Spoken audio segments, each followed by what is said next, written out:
Union, making sure that they remained as corrupt as possible. But Putin kind of like slipped away, and my speculation is that she probably thought, oh, it's just some weird KGB shit, and let's just leave him alone and figure it out. But what he was really doing was easing out the really grotesque oligarchs and slowly bringing that down. See? Because that's clearly his goal. If you look at Putin and you read about him, you realize that he is an incredibly cynical man, cynical about absolutely everything except Russia, Russia as a concept, okay? And this is very common among great leaders, okay? I'm not talking about great leaders in a moral sense that he was a very good leader in like he was righteous, okay? No, I'm saying great leader in terms of powerful, great leaders in terms of changing history. Because whatever you think of Putin, he is changing history, and you can't deny that, okay? He's a more world historical figure than, say, Joe Biden will ever be. Joe Biden is a puppet. He's a nothing. He's a pathetic old man. But Vladimir Putin, no, he's a world historical figure. And he is the man who prevented Russia from becoming Ukraine. But Victoria Nuland didn't notice this, okay? And so she was busy from 2003 to 2008 mobilizing support for regime change and all the rest of that shit, right? Now, what's interesting is that as ambassador, as US ambassador to NATO, she would have been instrumental in pushing NATO right up to the border with Russia. She knew exactly what was going on. A woman with her background, not only in terms of her family, but also in terms of her education at Brown. I mean, Brown now is just a fucking joke, and it's been a joke for 20 years. But back when she graduated, at least, it was still, some place to be taken seriously in terms of education.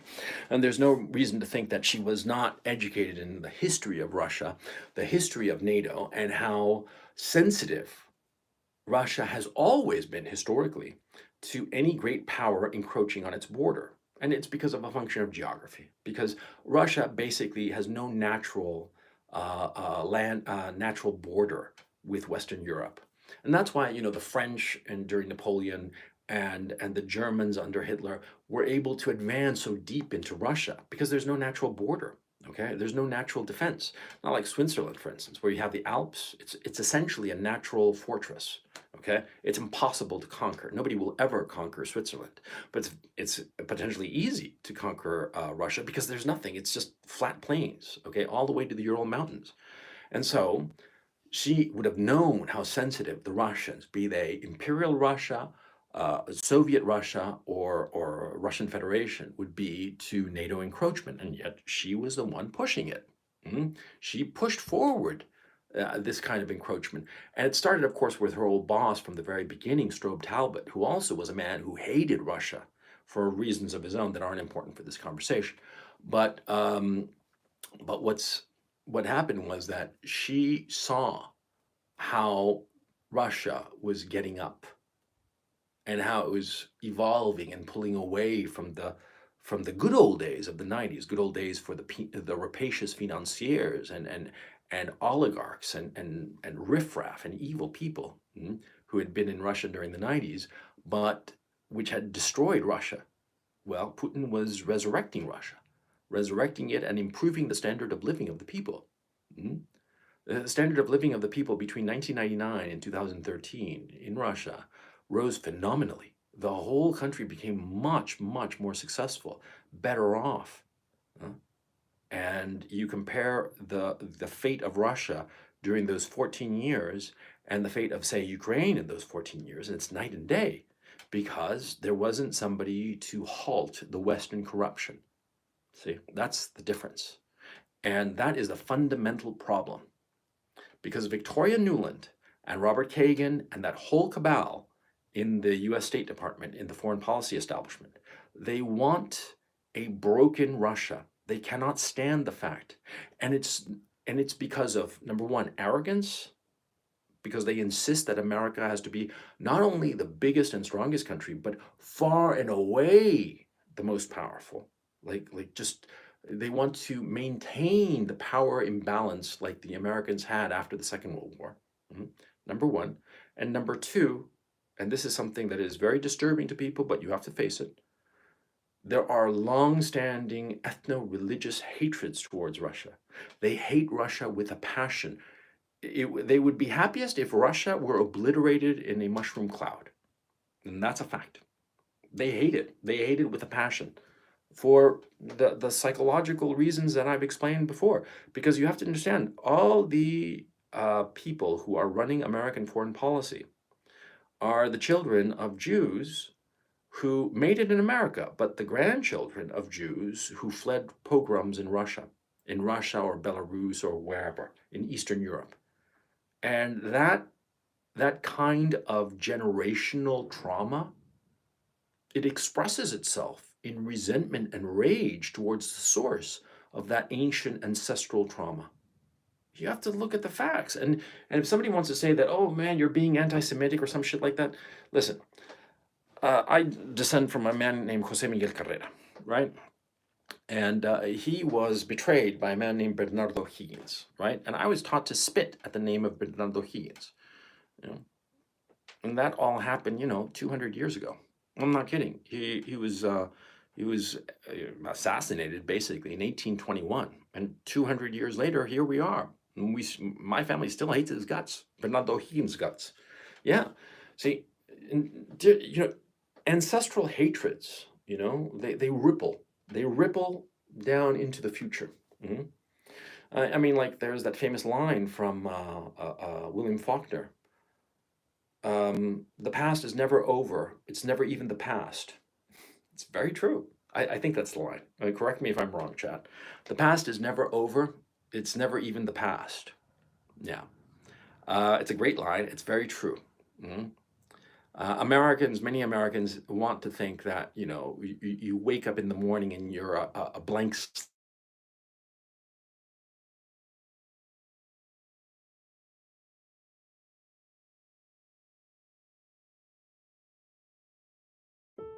There was a time when the world felt freshly painted, when meadows blossomed in brush-stroked bloom, and the tulips wove a tapestry of pastel light and morning dew.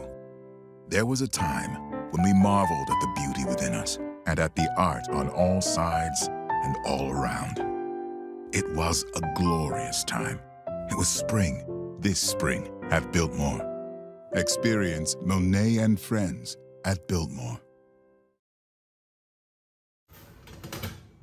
Oh boy.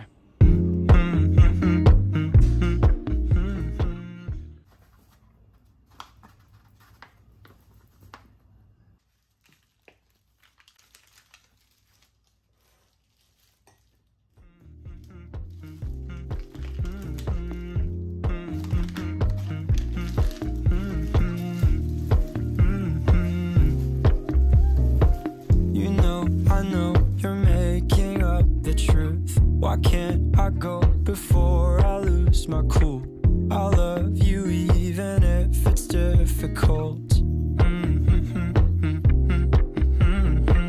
Don't worry just because I need to leave. Don't mean I'm sick of us, of you and me. I'm just not good at showing sympathy. Give me a break. I'm not angry anymore, just a little bit let down. I'm not angry anymore, just a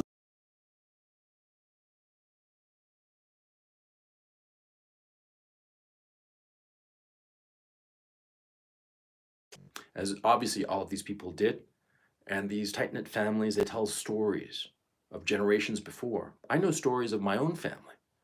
Growing up in Latin America, growing up every Sunday, sitting around my grandmother's dining room table, and she would tell me stories of her mother and her grandmother and her great-grandmother. The stories of how our family had come from Germany, how my great-great-grandmother, as a young 16-year-old girl, had convinced her her spinster older sister to leave Schleswig-Holstein and chase after this handsome German naval officer who had stopped at the port that they were living in, and she had fallen desperately in love, and she chased him and married him.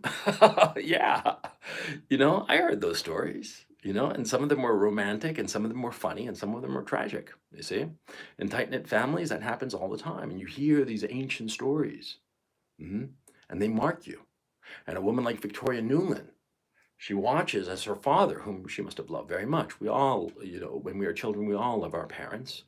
And to see him so broken up by something that had happened with his father and his father's trauma because of being persecuted in Russia, in the home country, and being alienated all his life in the new world, that affected her. Of course it did.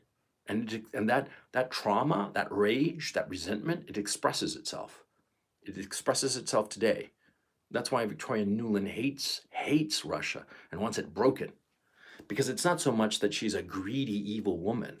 Well, she might be that for all I know, but that's not really the reason as far as I can tell.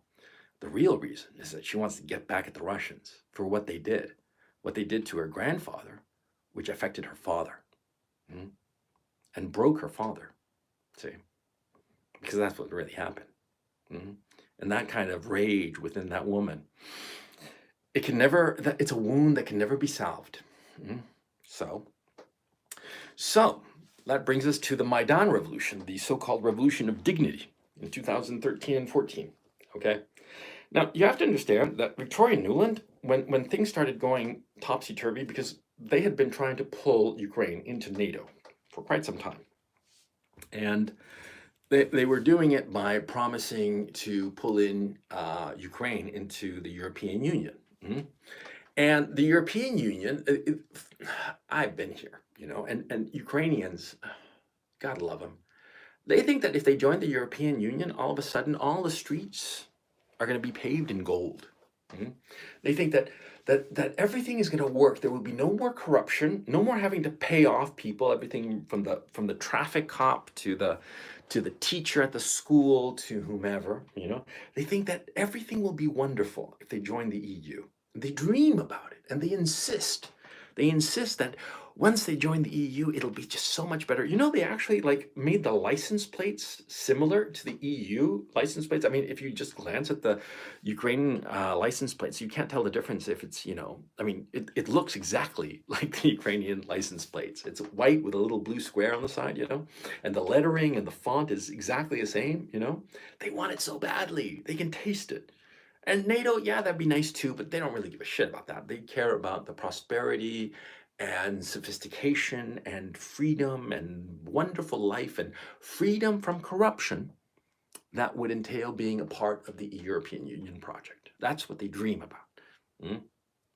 Of course, they don't see the alienation. They don't see the decadence and degeneracy. They do not see how the meaninglessness of European life leads to not only depression, but drug addiction of both illegal drugs and also legal drugs, antidepressants and such medications. They don't see the alienation of the people within generations and from each other. They don't see how it is almost impossible now for young men and young women to come together and form strong, stable, romantic and emotional bonds that will lead to flourishing families. They don't see that. They don't see it at all. And many times they don't even believe you when you tell them that that's the way it is in Europe, in the European Union. They don't believe you because, of course, you know, because when you talk to a child and the child has grown up convinced of Santa Claus, nothing you tell them will dissuade them, okay? It will take them only some shock, like they like stumble upon their parent in a closet somewhere, putting together their bicycle. And then they're like, oh my God, Santa Claus doesn't exist. That actually happened to me, by the way. I stumbled upon my dad building the bicycle that I was going to get for Christmas, the one that Santa Claus was going to give me. And I'm not going to tell you how old I was because it's fucking embarrassing. It was way too old. But anyway, that's neither here nor there. But my point, it's a very serious point. The people in Ukraine believe fantasies, okay? And because of these fantasies, they will not believe you if you tell them that it's not that way. And of course, their leaders and people like Victoria Nuland want them to continue to believe. And so they spew out propaganda and they pay for very, very expensive propaganda that will make them believe in these lies. You see? Now, Victoria Nuland, when she came to Ukraine in 2014, well, she'd been encouraging Ukrainians by indirect methods to join NATO, to join the European Union. And they had made all kinds of deals, and monies had gone here and there to, to have NATO enter Ukraine, but like underground, okay? And they were all over Ukraine. And in fact, as the biolabs issues have revealed, the United States established all kinds of stuff in Ukraine. And here's the thing, see, over the decades now, there are a lot of dead bodies in Ukraine. I'm not talking about literal dead bodies, I'm talking figurative dead bodies. There are a lot of bodies buried in Ukraine, okay? And the Americans now are kind of desperate about that. I mean, it's a real issue. The biolabs thing, that's one, but it's not the only one, okay? The corruption issue, that's the one that I think freaks them out the most, because there's so much corruption. It's so grotesque and blatant. It's like the Hunter Biden laptop, but, just magnitudes, multiple magnitudes bigger, just all kinds of shit. And of course, we don't know it, what it is, but it's there. Okay, that's part of the drive for the West, insofar, the Americans especially, insofar as Ukraine is concerned. But I'm getting ahead of myself. Now, Newland had been pushing, for Ukraine to be, more pro-Western and all the rest of it. Now, Yanukovych was playing, who was the president at that time in 2013. He was playing the typical double game that a lot of leaders on the borders of Russia had been playing, sort of like playing Europe and Russia off each other for their own benefit. Lukashenko, for instance, the dictator of Belarus, he's been doing that since forever. He came to power in 91, and he's been in power ever since. And before 2020, when they tried to color revolution him, he was playing the Russians off the Europeans and trying to get good deals from both of them. I mean, as you do. I mean, if you're between two great powers and they both kind of need you, well, what's a guy going to do? You know what I'm saying? So that's what Lukashenko was doing. That's in Belarus, and that's what Yanukovych was doing, and that's in Ukraine. He was the president of Ukraine. He was a fat, old, corrupt guy. Nice guy, I'm sure, but, good for, I bet he was good for going out for drinks and stuff, and he knew probably the best stripper clubs and shit like that. Probably knew a whole bunch of really good hookers, but, well, inconsequential fellow. There's this famous video that's really goddamn funny, where one time he's standing there with Dmitry Medvedev and Vladimir Putin in some ceremony. They're all dressed up in dark clothes, right? The three of them, right? Just the three of them. And this is, I think, in Russia, Ukraine, I don't know where, but it's some ceremony is happening. And the camera's focused on these three guys. And Yanukovych, who's bigger than the other two, he's looking very serious. And then he sort of reaches into his pocket and pulls out a candy, a little candy thing. And he offers it to the other two. And the two of them, just each of them in turn goes like, no, thank you, and focus back on the ceremony. And they both must think, this guy's a fucking idiot, The word is that Putin did think he was a fucking idiot, but, well, it's pretty funny. Anyway, the point. See, Yanukovych was trying to play both sides off the middle. And he wasn't playing ball with the West. And there was a lot of political pressure insofar as, not abusing the Russian citizens so much, because you have to understand, in Ukraine, the Ukraine that exists today, it's the agglomeration of two distinct people, the Ukrainian people and the Russian people. The Russians dominate the east and the south. The Ukrainians dominate the center and the west, okay? And Kiev is sort of like a 50-50 split, but tends more towards Ukrainians, ethnic Ukrainians. Now, the ethnic Ukrainians have their own language, and they are ethnically different from the Russians. I personally find it very difficult to tell the difference, but I'm kind of starting to notice it, because the conflict here has started to, cleave the two ethnic groups, which is unfortunate. And I think it's something that the Americans are certainly encouraging. Anyway, what happened was that the Yanukovych regime did not want to impose anti-Russian measures. that a lot of Ukrainians wanted, a lot of hard right Ukrainians. Now you have to understand that the hard right, and I'm talking Nazi hard right, I'm talking full-on thugs, paramilitary thugs, okay, involved in some criminal activity to maintain, to get their money, right? But ideological, I'm fucking nuts, man. I mean, all these people like right sector, like S14, like Azov Battalion, Adam Battalion, they're all fucking crazy, okay? I mean, you got to keep that in mind. They're all fucking nuts. They're American History X type neo-Nazis. They're not LARPers. They're not fucking around. They're for real, okay? They're, you know, the white nationalists of the prison gangs, like that kind of neo-Nazi. They're fucking evil, okay? On my Telegram channel, I posted videos of these fucksticks shooting, kneecapping, shooting with assault rifles the knees of their prisoners of war, their Russian prisoners of war, okay?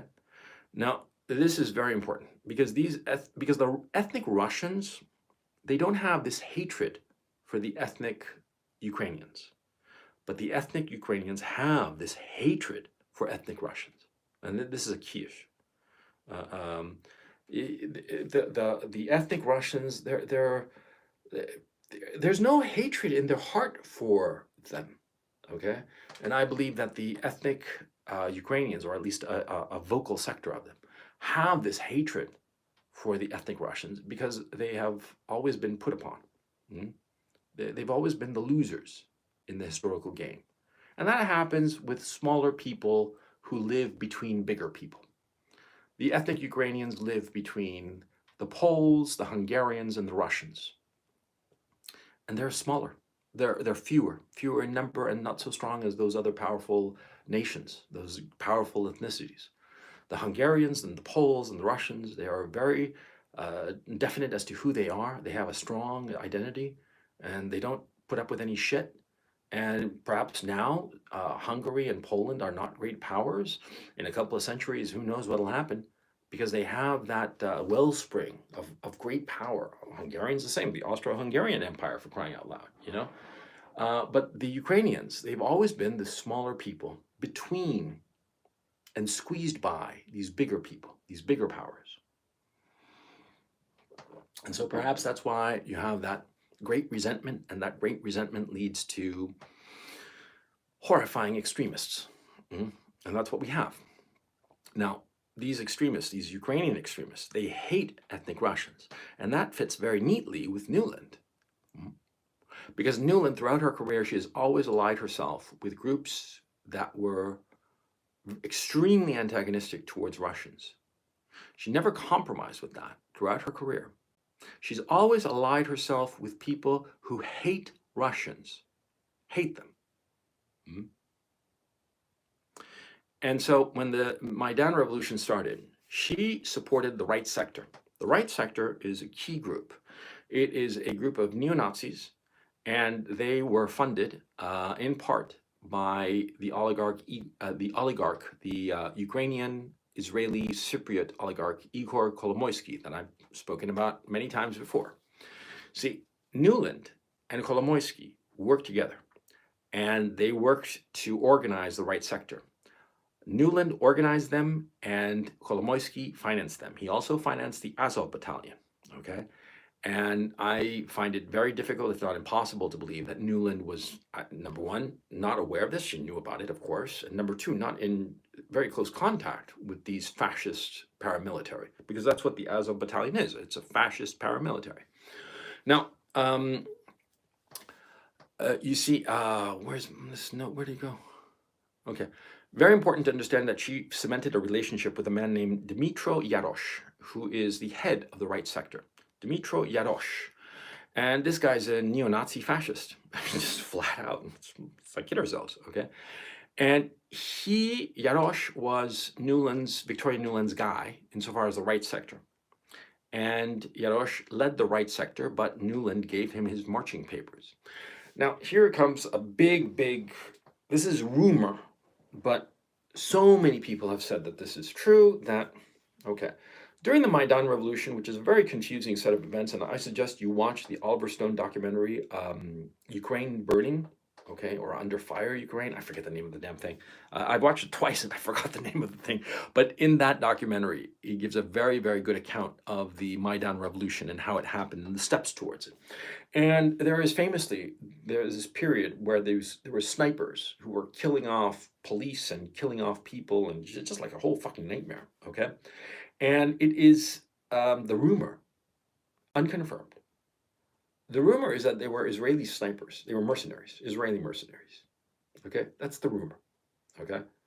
And certainly somebody like Kolomoisky, with deep ties to various criminal groups and criminal subcultures in Ukraine, the United States, and Israel, he would have had access, or he would be able to get in touch with such Israeli snipers. But this is a rumor, okay? However, what the other rumor is that Nuland was the woman, or the person rather, who came up with the idea of creating a provocation by way of snipers. And that's the rumor. Rumor, okay? It's said by enough people that one can think that this is likely true. That snipers were there is unquestioned. Nobody has been able to capture them and know who they were, okay? So that's why when I say that's a rumor, it is a rumor. But something I've learned over the years, see, is that it's usually very, very difficult to keep a secret, okay? And so the fact that there were snipers in Maidan Square during the revolution, and had they been from either side, had they been right sector, had they been government snipers, police snipers, whomever, that information would have filtered out because people can't keep a secret. The only people who can keep secrets are mercenaries. That is, figures from far away who are brought in to do a specific task and then sent on their way. Because since they have no social connection to the environment, they come in, they do their task, and they fly away. There's no way for the information to leak out, you see. Many years ago, a fairly unsavory character once told me that if I really wanted something done, always hire a mercenary, you know, because there will be never any way for them to tie it up with you. Have a good alibi and hire some mercenaries and you're untouchable. Okay. So good to know. So that's the rumor. The fact is nobody's ever known which side were the snipers on. Were they government forces or revolutionary forces? Doesn't matter. The Maidan Revolution came, it became violent. During the Maidan Revolution, before Yanukovych had fallen, famously, Victoria Nuland's phone was tapped. It's not clear if her phone was tapped or the phone of the other person she was speaking to, who was a man named Jeffrey Pyatt. Jeffrey Pyatt was the U.S. ambassador to Ukraine. And the tapped call that was recorded and the recording released, it was Victoria Nuland and Jeffrey Pyatt discussing how to form the successor government to the Yanukovych regime, even though Yanukovych was still in power at the time. But the revolution was raging, and at the time it was still like non-violent. They hadn't amped up the violence yet. Okay, when they recorded this call. Now the word is that it was the Russians who did it, which makes sense because it could have been that Nuland or Pyatt or both recorded the call, but why would they release it? I mean, it would make sense, you know, for both of them to record the call and hold it perhaps later as insurance in case of anything, but neither one of them fell out with each other. And so why was it released if one of them had recorded it?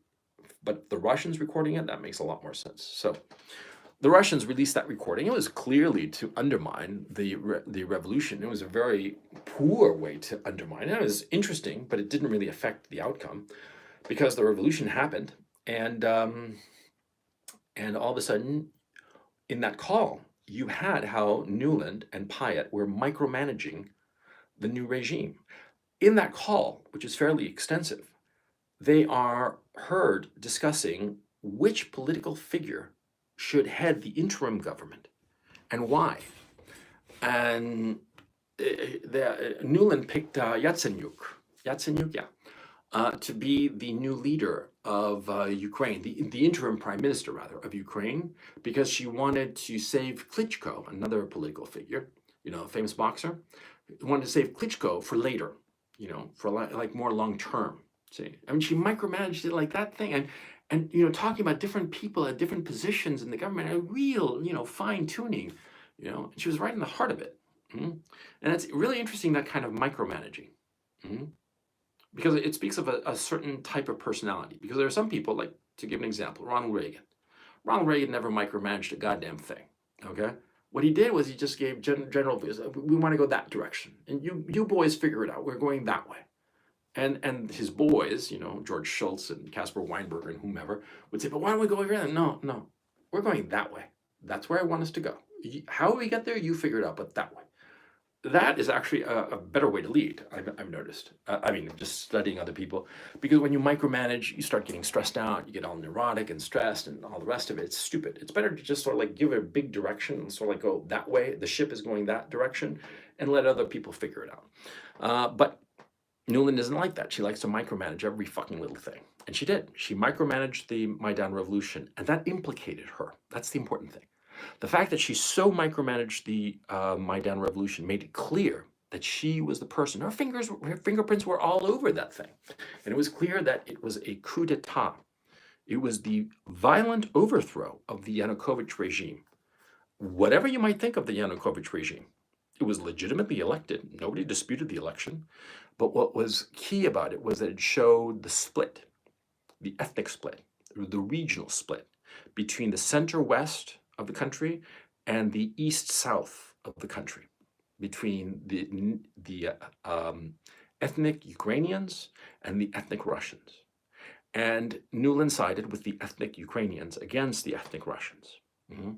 And when Poroshenko came to power, the next president, she made sure that that government abused the Russians. And of course, she made sure that the Ukrainian army started getting seriously supplied with weapons, and she used that Ukrainian army, and she micromanaged this, to attack the Donbass. See, you have to understand that in a very real sense, Victoria Nuland has been president of Ukraine since 2014. She's the person calling the shots. She's the one pulling the strings. She doesn't care about domestic policy in Ukraine. Whatever happens in Ukraine, she could give a rat's ass. She gives pretty speeches once in a while, and we have to end, corruption in Ukraine. But of course, she doesn't really mean it, because so many of the Washington people benefit from the corruption. See, that's the key issue. So she might claim that she wants to end the corruption, but in fact, she is helping it. She's facilitating the corruption in Ukraine, because her political masters back in Washington, the people in politics like Nancy Pelosi, like John Kerry, the former Secretary of State under Obama, and her boss when all this shit was going down, what's his name, Mitt Romney. Even though he's a Republican, he's a key figure in the money circles. I mean, he's an old McKinsey hand, and all kinds of money flows around Mitt Romney and is directed to people like Kagan and the other foreign policy people at the Council of Foreign Relations. You see, so her job is to make sure that the political support back in Washington keeps her afloat. So the only way that they keep her afloat is that she continues to facilitate the corruption. Because the people I've mentioned, Pelosi, Biden, Kerry, and what's his face, Romney, all of them have sons who have no-show jobs in gas companies in Ukraine, clown world that it is. But it's not just that. There are all kinds of shady little deals and shit like that. And like the biolabs, for instance. The biolabs, and we're coming out, and it came out in the Daily Mail a couple of days ago, that these biolabs not only were run by the Department of Defense, they were funded by companies attached to Hunter Biden. Dude, what the fuck? See, I mean, this kind of corruption, they're all like in bed together and all like, and her job is to keep this money train going, see? And at the same time, destroy Russia, see? She uses a corrupt government to destroy Russia. And so the weapons flowed into Ukraine from starting in 2014, after the coup d'etat, after the Maidan Revolution, the revolution of dignity, the coup d'etat, that's what I call that. Well, she brought in the weapons, and this, of course, made Raytheon and all these weapons manufacturers so goddamn happy. And she also brought in the military contractors. The military contractors showed up and trained the Ukrainian armed forces in NATO communications techniques, and all kinds of other NATO appropriate maneuvers and tactics and strategies and all the rest of it. See, and why contractors, by the way? Well, because contractors are private individuals; they're just a private company, right? But of course, all of them have deep ties to intelligence and to the NATO countries, and especially the American military. Okay, so even though they're private contractors, they're, for all intents and purposes, Department of Defense officials who are in Ukraine training Ukrainian troops in NATO tactics, okay, for a potential war with Russia, to be like this knife in the gut of Russia, waiting to be stuck, see? And this army, this Ukrainian army, which in 2014 was trivial size. I do believe it was something like 30,000 men or something like that. I mean, it's like really trivial. Now, just before this war, rather, it was at, I do believe it was 260,000 men and roughly 75,000 frontline fighters. That's what I understand. And so that happened because of Victoria Nuland, see? So she's like the nexus of all these different interests that want to exploit Ukraine and use Ukraine to attack Russia with the ultimate goal of breaking up Russia and bringing back the good old days of the 90s, the good old days for the Westerners, the very, very bad old days for the Russians. The Russians don't want a repeat of the 90s. That was traumatic for them, as it would for any country, to be violated that way by Western interests. And that violation has continued in Ukraine. That's why Ukrainians are so poor. Understand that, see? But they need to maintain corruption. Like I said, plomo plata. If you keep everybody corrupt, then they are never going to interfere with your corruption. If I'm paying you money for whatever, and then you see me stealing from someplace else, or one of my buddies stealing, you're not going to say a fucking thing, because you're gonna feel complicit, and that's the whole point of corruption, to make everybody feel complicit so that nobody stops any theft. And that's why Ukraine is so poor and broken. Because it could be a rich country. It has everything to be Poland. A very respectable country that was poor in 1991 and has pulled itself out and is rising up like a phoenix. Poland is a wonderful country. I've been there a couple of times. Wonderful people. And it is a country that is ascendant. Good on them. Ukraine could be an ascendant country. But the problem is corruption, number one. And number two, this ethnic hatred between Ukrainians towards the Russian half of the country. And that's the other problem, of course, it's exactly half, okay? Half the country is Russian. Ukraine would be happier, everybody would be happier if Ukraine were split up into a couple of countries, okay? At least a couple of countries, but that's for another conversation. Let's focus back now on Victoria Nuland. Now, Victoria Nuland, when you listen to her, she's this tidy little woman. And like I said, in pictures of her when she was younger, she looked very cute, like adorable, actually. She looked like an adorable person. But the word is that she is a fucking nightmare. I mean, just a really piece of shit kind of person. And the word I've heard is that she treats her assistants like garbage, you know? And that's always a bad sign, see? See, you always want a person of one line. A person of one line is a person who treats everybody the same. I mean, they're deferential and respectful towards older people or important people, but their fundamental attitude is always the same. But the word is that Victoria Nuland is very deferential, if not a suck-up, to people that she considers more powerful than herself, and an absolute beast, an arrogant, just horrifying person to anybody that she considers weaker than her or lesser than her, or who does not have the ability to, you know, give her an answer. I mean, that's a horrible person. It's a bully. It's the mentality of a bully. And that's Victoria Nuland. That's her personality. She's got this voice, very melodious voice, if you ask me. When you hear her speaking, she's certainly educated. She's certainly somebody who sounds prepared. And her voice is so sweet. And that is kind of shocking when you realize what an awful person she is. I mean, I'd love to be there when she lashes out at people. I haven't been able to catch any kind of recording of it, although that recording with Payet was kind of indicative when she said, fuck the EU, and with such disdain and arrogance and resentment. Oof. she must be something else, man. She'd probably make a very good dominatrix. Yeah, those of you who are into S&M, I'm not. But if you are, you should be dreaming of Victoria Nuland in a latex suit and a whip. And that mellifluous voice of hers, yeah, because she sounds mellifluous but fucking evil. Anyway,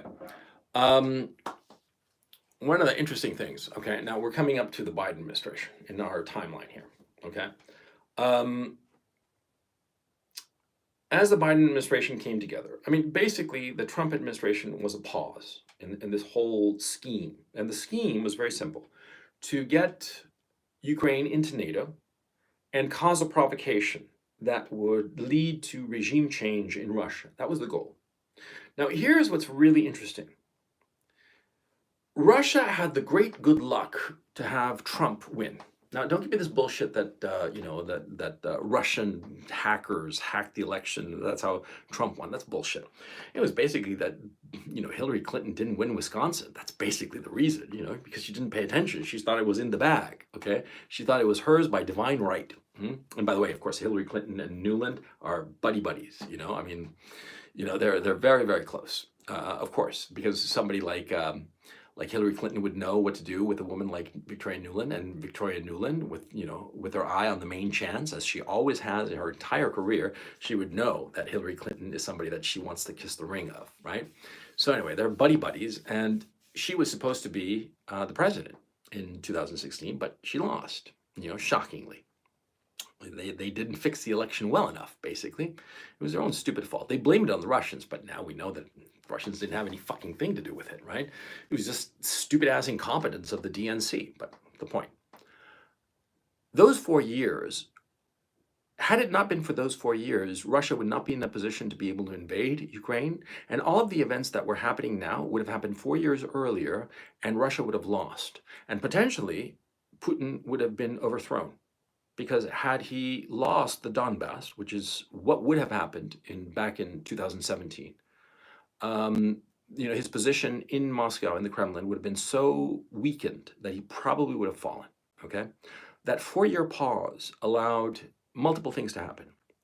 On the one hand, Putin was able to fortify the economy of Russia to withstand further, more aggressive sanctions, because that's what happened. In 2014, as you will recall, and I'm just skip ahead, you know, quickly, because I'm assuming that you all know this history, the Russians, in the face of this, you know, coup d'etat in Ukraine, they went and grabbed Crimea, which, of course, robbed NATO of the, you know, of the jewel that they really wanted. They wanted Crimea because they wanted Sevastopol, the naval base.